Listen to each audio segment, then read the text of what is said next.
Fuse फेब्रॉइड आया है, uterus remove करने को कह रही हैं। आप बताइए क्या करना चाहिए। तो का मसाज है वो करना है या नहीं। जो प्री टर्म बेबी होते हैं, हो सकता है बच्चा ना दूध ना मिलने पे मिल्क फीड नहीं करता था, डायरेक्ट फीड वो डिस्चार्ज हो। कौन सा डायपर लगाते हो और आपके बेबी जन्म के टाइम पे वेट कितना था। तो मैंने NICU का कितना खर्चा था, अंकिता मिश्रा जी ने पूछा। हेलो एवरीवन, नमस्ते।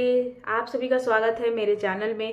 तो बहुत सारे सवालों के जवाब मैं इस वीडियो में देने वाली हूँ, जो कि है मेरे प्रेगनेंसी से रिलेटेड, मेरी बेबी से रिलेटेड। जो भी मैं इंस्टाग्राम पे पोस्ट डाली हूँ अभी तक और यूट्यूब पे वीडियोस डाली हूँ, उन सभी में आप सब बहुत सारा प्यार दिए हैं और बहुत सारे लोगों ने बहुत सारा कमेंट भी किया है। तो उन सारे कमेंट का जवाब मैं आज इस वीडियो में दूंगी। और मैंने उसके लिए इस वाली कॉपी में मैंने नोट कर लिया है। उल्टा होगा, दिख नहीं रहा है, बट मैं ये सारे सवालों के जवाब मैं आप सभी को दूंगी। तो बहुत सारे लोगों के डाउट भी क्लियर हो जाएगा। तो चलिए वीडियो को स्टार्ट कर लेते हैं। तो सबसे पहले एक सवाल ये भी था कि मैं कहाँ से हूँ और मैं कहाँ रहती हूँ। तो उसमें मैं बता दूँ कि मैं हूँ गोरखपुर से और मैं रहती बेंगलोर में हूँ। एक किसी ने कमेंट किया था कि आप राजस्थानी लगते हो, तो आप कहाँ से हो मुझे बताना और आपके हस्बैंड क्या करते हैं। तो मैं हूँ गोरखपुर से, उत्तर प्रदेश गोरखपुर से हूँ। लखनऊ में मेरा मैका है, गोरखपुर ससुराल है और मैं बेंगलोर में रहती हूँ। मेरे हस्बैंड बेंगलोर में ही जॉब करते हैं। तो चलिए सबसे पहले शुरुआत कर लेते हैं कि आपका 34 वीक में डिलीवरी क्यों हुआ।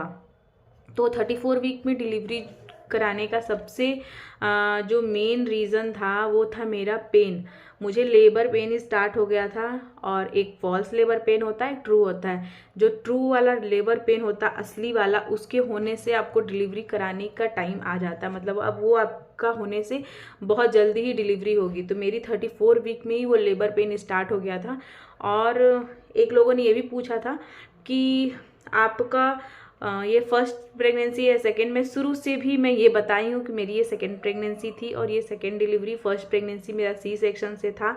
तो ये मेरा C सेक्शन ही हुआ। एक लोगों का सवाल भी था कि आपका जो डिलीवरी C सेक्शन से हुआ या नॉर्मल। तो मेरी ये डिलीवरी C सेक्शन के थ्रू हुई।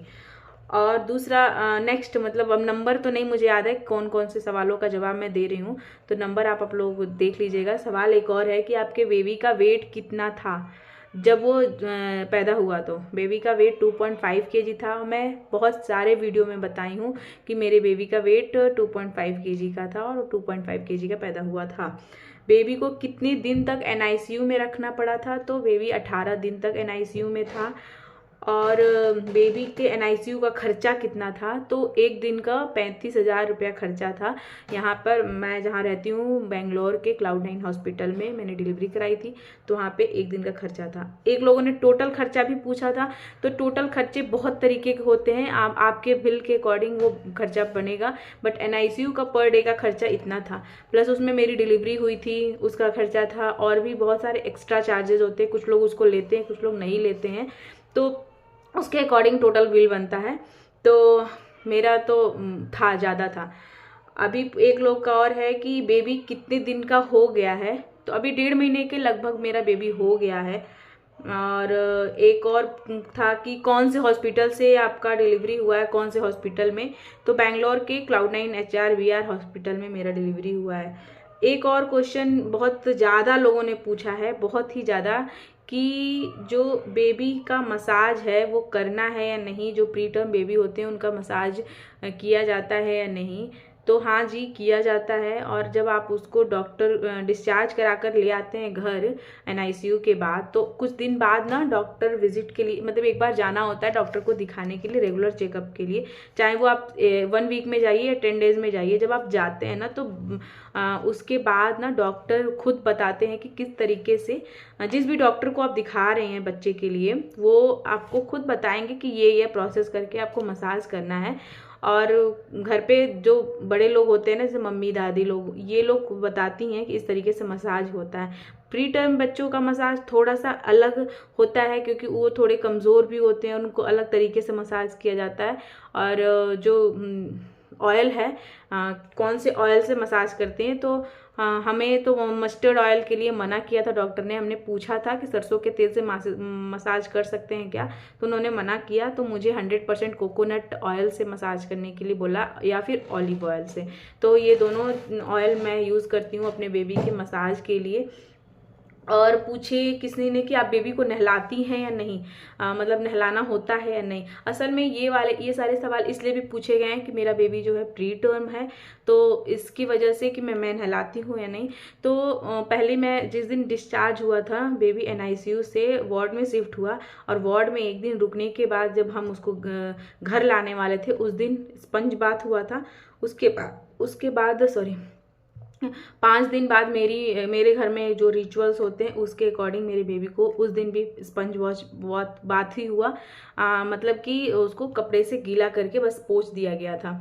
उसके 5-10 दिन बाद मैं एक दिन नहलाई उसको अच्छे से बाबू को, तो बहुत अच्छा लगा। और डॉक्टर को मैंने बताया कि मैंने उसको अच्छे से आज नहलाया है, मतलब अच्छे से नहलाने का मतलब उसका हेयर वॉश किया और साबुन वगैरह लगा करके नहलाया। तो उन्होंने कहा बहुत अच्छा है। बच्चे का रिस्पांस देखना, बच्चे को सर्दी जुकाम नहीं लगना चाहिए, इसलिए मना करते हैं नहलाने के लिए। उसके बाद ना वो बहुत अच्छा रिलीफ मिला उसको, और बहुत अच्छे से रिलैक्स होकर के वो पूरा दिन सोया, रोया भी नहीं। तो फिर मैं ना 1-2 दिन छोड़ करके मैं उसका हेयर वॉश कर देती हूँ और नहलाती रेगुलर हूँ। तो नहलाने का जो आप लोग का डाउट है ना, नहलाना चाहिए नहीं, आप अपने बच्चे के ग्रोथ के अकॉर्डिंग, बच्चे की आप किस जगह पे रहते हैं, वहाँ पे मौसम कैसा है, सर्द है या गर्म है, मौसम नॉर्मल रहता है, उसके अकॉर्डिंग आप नहला सकते हैं। मैं बेंगलोर में रहती हूँ तो यहाँ पे मौसम बहुत अच्छा रहता है, तो यहाँ नहलाने में कोई दिक्कत नहीं है। और गर्मी जहाँ पे भी हो रहा हो वहाँ पर तो ज़रूर से नहलाना चाहिए, नहीं तो रेगुलर पोंछ कर कपड़ा चेंज कर देना चाहिए। बच्चे को ना इरिटेशन होता है, ऑयल से मसाज होता रहता है ना, तो स्टिकी सी बॉडी पे ऐसे लेयर लगता है, तो बच्चों को भी बहुत बेकार लगता है। इसलिए ये सारे नहलाने वाला जो डाउट है वो मैंने क्लियर कर दिया। और एक और बहुत ही ज़्यादा इम्पॉर्टेंट तरीके से बोलें या फिर इस तरीके से कह सकते हैं कि लोगों ने पूछा है कि आपका फीड लेता है या फॉर्मूला फीड लेता है। तो बेबी मेरा फीड भी लेता है, फॉर्मूला भी लेता है। फॉर्मूला को मुझे देना इसलिए पड़ा क्योंकि मेरा जो मिल्क सप्लाई है बहुत अच्छा नहीं हुआ, तो इस वजह से देना पड़ता है। और डॉक्टर ने भी बोला था प्री टर्म के लिए एक अलग से फॉर्मूला लिखा था, अप्टामिल प्री टर्म। वो इसलिए दिया जाता है कि बच्चे की ग्रोथ थोड़ी जल्दी और अच्छे से हो जाए, नॉर्मल बच्चों की तरह। हो सकता है बच्चा ना दूध ना मिलने पे, मिल्क अच्छा फीड नहीं होगा, पेट नहीं भरेगा, तो वो रोएगा, और रोना सही नहीं रहेगा बच्चे के लिए, दूध के लिए। तो इसलिए उसको थोड़ा फार्मूला देना पड़ा मुझे 1-2 बार। अब मैं ट्राई कर रही हूँ कि मैं अपनी मिल्क सप्लाई बढ़ाऊँ और मैं अपना ब्रेस्ट मिल्क ही दूँ। और दूसरी चीज़ ये है कि दूसरा पूछा गया है कि आप डिलीवरी के मतलब कितने दिन बाद डिस्चार्ज होकर के घर आ गई थी। तो मैं सी सेक्शन से मेरी डिलीवरी हुई थी, तो तीसरे दिन मेरी डॉक्टर ने, जो मुझे देख रही थी, उन्होंने डिस्चार्ज कर दिया था। मतलब कि मेरी डॉक्टर की तरफ से मुझे डिस्चार्ज तीसरे दिन मिल गया था। और सेम हॉस्पिटल में मेरा बेबी NICU में था, तो उसे 18 डेज बाद डिस्चार्ज मिला था। और एक चीज़ और पूछे हैं लोग कि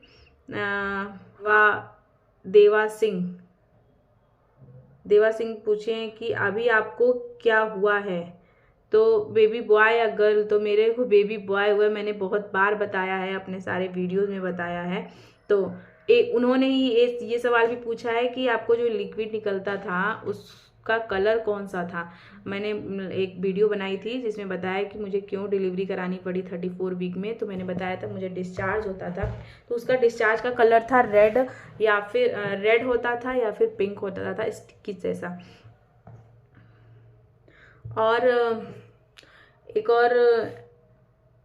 और सवाल था कि आपको बेबी, जब आप NICU में मिलने जाते थे अपने बेबी से, तो उसको फीड कराती थी डायरेक्ट क्या। तो मैंने वो मेरे इंस्टाग्राम पे पोस्ट है, उसमें मैंने बताया कि उनको कमेंट भी कर दिया था मैंने, और उनका पर्सनल मैसेज भी मेरे पास आया था, तो मैंने उनको उससे वहाँ भी बताया। बट मैं फिर भी यहाँ पे भी बता दूँ कि मुझे KMC के लिए बुलाते थे लोग, कंगारू मदर केयर जो होता है उससे बोलते हैं बच्चों की ग्रोथ अच्छी होती है, बच्चे बहुत जल्दी रिकवर करते हैं। तो केएमसी करने के लिए उन्होंने मुझे वहाँ पे मतलब मैं जाती थी और मुझे रेगुलर देखने के लिए मदर टाइम जो होता था, मदर टाइम 11 से 1 के बीच में मैं जाती थी। और वहाँ पे डायरेक्ट फीड नहीं होता था बट मदर मिल्क ही देते थे। वो एक मेरे पास फिलिप्स का पंप मशीन है, वहाँ से मैं मिल्क मतलब उससे मैं मिल्क निकालती थी अपना, और वही मेरा मिल्क को वो लोग डायरेक्ट स्टमक में देते थे। एक नली लगी थी बेबी के मुंह से, तो इसलिए फीड तो बेबी मेरा ही करता था बट डायरेक्ट फीड नहीं करता था। डायरेक्ट फीड वो डिस्चार्ज होने से 2 दिन पहले शुरू। एक और कमेंट था अहमद खान जी का, अभी मैं मोबाइल में देख करके कमेंट को मतलब बता रही हूँ तो उसमें नाम भी शो कर रहा है। तो नाम अहमद खान जी पूछ रहे हैं आप कौन सा डायपर लगाते हो और आपके बेबी कितने मंथ का हो गया है। तो वो पैम्पर था बट पैम्पर यूज़ करने के बाद मेरे बेबी को रैसेस होने लगे थे, तो डॉक्टर को दिखाया तो डॉक्टर ने एक रैसेस क्रीम दिया था जो लगाया मैंने, और फिर मैंने कोशिश किया कि अब मैं चेंज करूं। तो अभी मैं लवलैप का डायपर यूज़ कर रही हूं और मैं वो सिर्फ रात में मतलब सिर्फ रात में ही उसको पहनाती हूँ, और कॉटन वाला लंगोट में मैंने पहनाया दिन में। और उसके बाद मैंने एक मीशो से पैंटी पैड वाला जो बच्चों का मिलता है वो मंगाया है। तो अच्छा है, वो भी अच्छा है, कॉटन का अच्छा है, बट आप डायपर अगर यूज़ कर रहे हैं तो आप उसको चेंज करते रहिए और क्वालिटी देख लीजिए आपके बच्चे को क्या सूट करता है, क्योंकि सारे डायपर अच्छे होते हैं बट सूट करने के ऊपर होता है। उन्होंने एक और क्वेश्चन पूछा है, तो आपके बेबी के जन्म के टाइम पे वेट कितना था। तो मैंने पहले बता दिया है कि जन्म के टाइम पे वेट जो था बेबी का 2.5 kg था। और भी बहुत सारे सवाल हैं जो अभी तक मैंने जिसको जिसको भी जिसके जिसके कमेंट पाए हैं उन सबके नोट डाउन किया है। नोट डाउन किया तो मैंने नाम लेना भूल गई, नाम लिखना भूल गई, तो मैं नाम नहीं ले पाई। अगर आप लोग चाहते हैं जवाब थे मैंने दिए हैं, तो मैंने जो इस कॉपी में लिखे थे उसमें मैंने नाम लिखना भूल गई थी तो मैं नाम नहीं ले पाई हूँ, लेकिन मैं अब कोशिश करूँगी कि मैं नाम के साथ जवाब दूँ। हालांकि बहुत सारे इंस्टाग्राम पे भी थे तो मैंने सोचा कि मैं क्वेश्चंस लिख लेती हूँ कॉपी में और जवाब दे देती हूँ, बट मैं अब कोशिश करूँगी कि आप सभी लोगों के नाम के साथ जवाब दूँ। तो अभी एक कमेंट मैं देख रही थी नज़रत जमल जी का, उन्होंने बोला है कि मैम आपकी स्टोरी सुनी तो अच्छा लगा, थैंक यू जी, आपने हिम्मत से काम लिया, मेरी एज 45 है। तो मैंने हिम्मत से काम लिया, बहुत टफ था वो समय मेरे लिए भी, मैं आप क्या ही बताऊं, शब्दों में नहीं बता सकते उस टाइम की फीलिंग्स को। मेरी एज 45 है और मेरी ओपन मास्ट्रोनोमी हुई है। अच्छा जी, हुई है फॉर फाइब्रॉइड। अच्छा आपको फाइब्रॉइड है, एंड सिस्ट 2021 में हुई है, एंड अब फिर से डिफ्यूज फाइब्रॉइड आया है। मैं अनमैरिड हूँ, डॉक्टर यूट्रस रिमूव करने को कह रही हैं, आप बताइए क्या करना चाहिए। तो मैं नहीं बता सकती, जो भी हैं दीदी आपको कैसे मैं बताऊँ, मुझे इसका कोई भी आइडिया नहीं है, मेरे पास इसका कुछ भी नॉलेज नहीं है। जैसा आपके डॉक्टर बोले, जैसा आपके गायनोकोलॉजिस्ट बोले आपको वैसा करना होगा, वो ज़्यादा सही रहेगा। आप एक बार डॉक्टर से अच्छे हॉस्पिटल में कंसल्ट कीजिए और अच्छे से दिखाइए। होपफुली आप दिखा रही होंगी, बट मैं इसका कुछ भी नहीं जवाब दे सकती कि मैं आप क्या करिए। तो इस तरीके से बहुत सारे सवाल आए हैं, बहुत सारे कमेंट आए हैं। अब मैं सोच रही थी कि जितने लोगों का जवाब मैंने दे दिया है वो उतना आप लोग देख लीजिए वीडियो को। उसके अलावा जिसको भी कोई डाउट रह गया है आप लोग कमेंट कीजिएगा, मैं आप लोगों का कमेंट का जवाब ज़रूर से दूंगी, कोशिश करूंगी कमेंट का जवाब कमेंट में दे दूं। और अगर कुछ बहुत ही ज़्यादा इंपॉर्टेंट होगा या फिर बहुत बार बार आया होगा कोई सवाल तो मैं उसको वीडियो के थ्रू बता दूंगी। आपका बेबी कितने दिन का हो गया है, तो मैंने बता दिया है। ये भूमिका क्वीन जी ने पूछा है कि आपका बेबी कितने दिन का हो गया है, तो मेरा बेबी 1.5 महीने का हो गया है। एनआईसीयू का कितना खर्चा था, अंकिता मिश्रा जी ने पूछा है। तो एनआईसीयू का टोटल खर्चा तो डिपेंड करता है, उसके अलग अलग टेस्ट और ये सब भी होते हैं ना, मेडिसिन वगैरह टेस्ट वगैरह जो होते हैं उसका होता है, बट पर डे का 35,000 था मेरा। और बस इतना ही सब मैंने मोस्टली ज़्यादातर कवर कर दिया है। और अगर आप लोग को मेरी वीडियो अच्छी लगी हो तो प्यार, आशीर्वाद, दुलार दीजिए और चैनल को शेयर कीजिए, मेरे वीडियो को शेयर कीजिए, ताकि जो लोग भी इस फेज से गुजर रहे हों उनको मेरी वीडियो से कुछ समझ में आए। आज के लिए इतना ही, मिलते हैं अगले वीडियो में। तब तक के लिए बाय बाय। ख्याल रखिएगा अपना और अपने बच्चों का, अपनी फैमिली का। नमस्ते, प्रणाम। चैनल को सब्सक्राइब करना बिल्कुल भी मत भूलिएगा। आपका एक सब्सक्राइब मेरा मनोबल को बढ़ाता है, मुझे कॉन्फिडेंस देता है। आपका एक कमेंट मुझे इतना हैप्पी कर देता है, मैं आपके कमेंट पढ़ के मैं बहुत खुश होती हूँ और उसमें हार्ट देना मुझे बहुत अच्छा लगता है। तो आप लोग कमेंट ज़रूर से कीजिएगा। मिलते हैं अगले एक और इंटरेस्टिंग से वीडियो के साथ। Bye bye.